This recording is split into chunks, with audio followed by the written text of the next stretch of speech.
Maayong buntag mga kapamers. Good morning everyone. So ang ato ang buhaton karon mananom ta og kalabasa mga kapamers. Bulan sa Agosto 21 at tuig 2025 gyapon sa kasamtangang karon nga panuigon mga kapamers.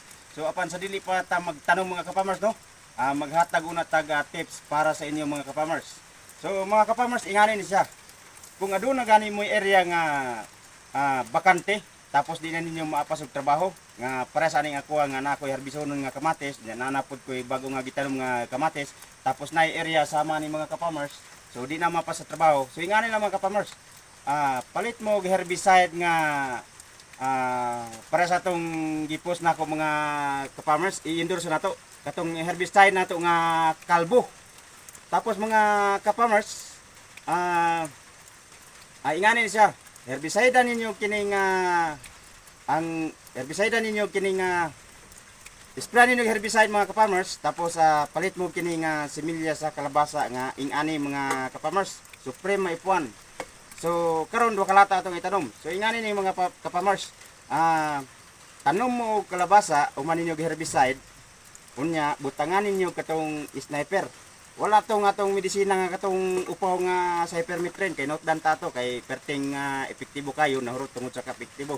So ihalo ninyo sa similya ang katong kini nga sniper tapos itanom dito nya pagkatubo butangan ninyo og kini nga ammonium.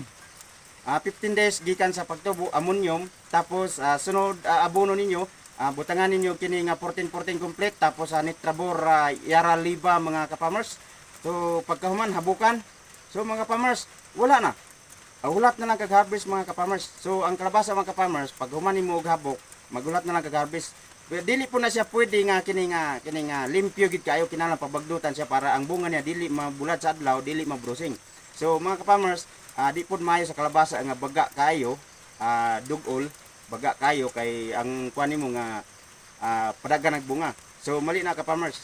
So pabagnutan na siya, pasagdan tapos okay na. Harvest na ka. Lupig ang mais mga ka-farmers. Ang mais madaghang proseso ang kalabasa pag harvest nimo wala saking dito karga timbang adawat kwarta. Okay.